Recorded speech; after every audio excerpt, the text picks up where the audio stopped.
राधिका का कोशिश हुआ कामयाब, दिव्यम का आ गया याददाश्त, सुजाता हुई गुस्से से लाल। जी हाँ दोस्तों, सीरियल मौन आती सुमन में आने वाला कमेंट ट्रैक बेहद शानदार होने वाला है। जब दिव्यम उस रस्सी से लटका हुआ था और होश में नहीं आ रहा था, तब सुजाता पूछती है राधिका से कि राधिका तुमने ऐसा क्यों किया, तो राधिका अपना सारा बात बताने लगती है कि मैंने यह सब डॉक्टर के सलाह से किया है और पुलिस वालों को भी बुला लिया कि कोई मुझे गलत नहीं समझेगा। सुजाता बोलती है कि अभी तो मेरा बेटा दिव्यम होश में नहीं आया है, अगर मेरा बेटा कुछ हो गया तो तुम्हारा खैर नहीं। और सुजाता डॉक्टर से भी लड़ जाती है कि तुमने क्यों ऐसा किया। राधिका पूरी तरह से घबरा जाती है। डॉक्टर बोलता है कि अभी दिव्यम का होश नहीं आएगा, अभी इसको होश आने में टाइम है, तब इसको घर लेकर जाइए। दिव्यम को घर पर लेकर आते हैं लोग, लेकिन दिव्यम का होश वहाँ पे भी नहीं आता है और सुजाता बहुत ज्यादा घबरा जाती है। राधिका पर बहुत ज्यादा गुस्सा करती है और बोलती है कि ये राधिका हमारे घर में नहीं रहेगी। और सभी लोगों के सामने सुजाता राधिका का हाथ पकड़ लेती है और निकालने लगती है घर में से। तभी दादी बोलती है तो सुजाता कहाँ किसी की बात मानती है और वो चाहती थी किसी भी तरह राधिका के घर से निकाल दें और वो मौका मिल गया था वो।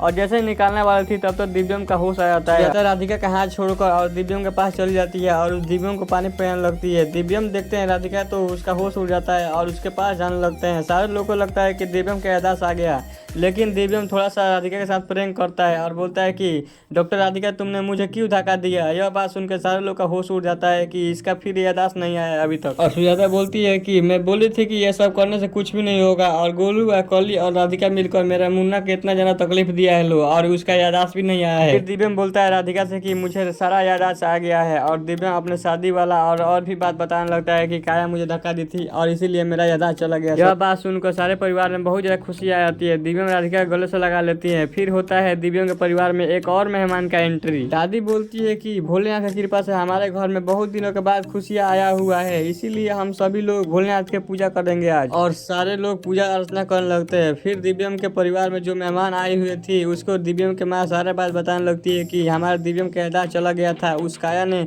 उसका खाड़ी से ढकेल दिया था, इसलिए उसके सर पर चोट लगा था और उसका याददाश्त चला गया था, लेकिन बेटा हमारा साथ दे रहा था और इसको निकालने राधिका का निकालने ही वाला था, तब तक इसका याददाश्त आ गया। पूजा खत्म होता है तो दादी बोलती है कि दिव्यम अपने हाथों से राधिका को सिंदूर करेगा। यह बात सुनकर सुजाता बोलती है कि नहीं दादी, ये सब क्या जरूरत है। फिर दिव्यम बोलता है कि नहीं माँ, राधिका ने ही अपने जान दाव पर लगा के मेरा जान बचाई है और मुझे याददाश्त लाई है और मुझे एक नया जिंदगी दी है। सभी लोग चले जाते हैं अपने अपने कमरे में। सुजाता जाती है अपने कमरे में, बहुत ज्यादा गुस्सा हो जाती है कि इस राधिका को मैं घर से कैसे निकालूं। तभी उसके दिमाग में एक खुरपाती आइडिया आता है। हटम जाती है, जो बैठने वाला झूला होता है उसको नोट बोल ढीला करती है ताकि राधिका आए और इससे बैठे तो गिर जाए।